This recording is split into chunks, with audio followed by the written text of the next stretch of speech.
A reading from the book of Job, chapter 23. I still rebel and complain against God. I cannot keep from groaning. How I wish I knew where to find him and knew how to go where he is.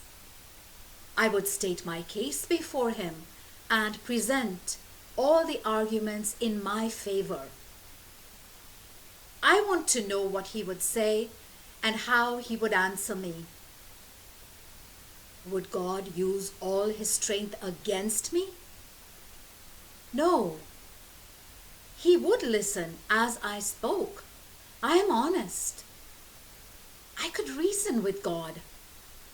He would declare me innocent once and for all. I have searched in the east, but God is not there. I have not found him when I searched in the west. God has been at work in the north and the south, but still I have not seen him. Yet God knows every step I take. If he tests me, he will find me pure. I follow faithfully the road he chooses and never wander to either side. I always do what God commands. I follow his will, not my own desires. He never changes. No one can oppose him or stop him from doing what he wants to do. He will fulfill what he has planned for me. That plan is just one of the many he has. I tremble with fear before him. Almighty God has destroyed my courage. It is God, not the dark, that makes me afraid, even though the darkness has made me blind. The word of the Lord.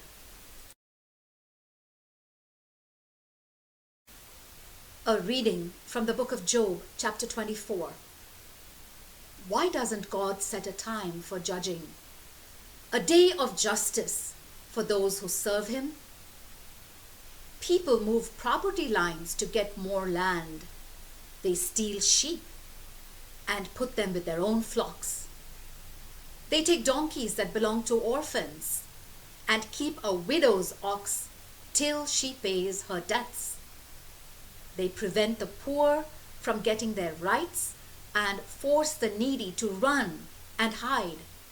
So the poor, like wild donkeys, search for food in the dry wilderness.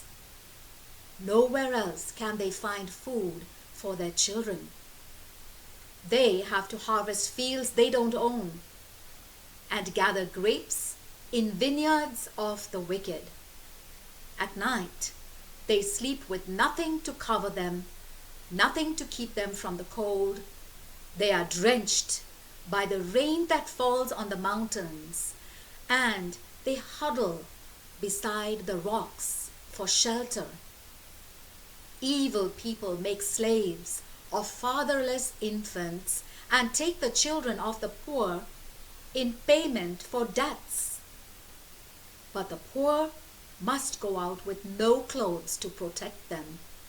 They must go hungry while harvesting wheat.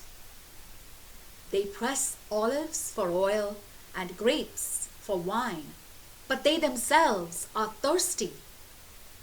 In the cities, the wounded and dying cry out, but God ignores their prayers.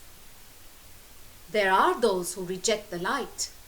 They don't understand it or go where it leads. At dawn, the murderer gets up and goes out to kill the poor, and at night he steals. The adulterer waits for twilight to come. He covers his face so that no one can see him. At night, Thieves break into houses, but by day they hide and avoid the light.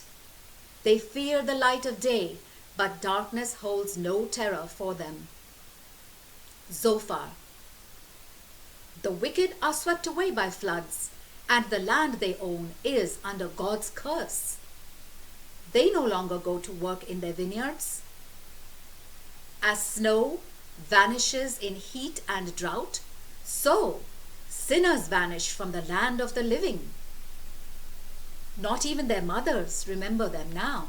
They are eaten by worms and destroyed like fallen trees.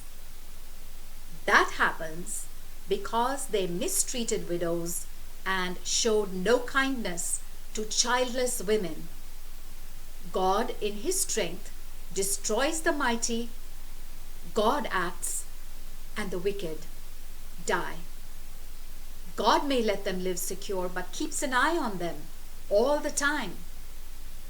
For a while the wicked prosper, but then they wither like weeds, like stalks of grain that have been cut down.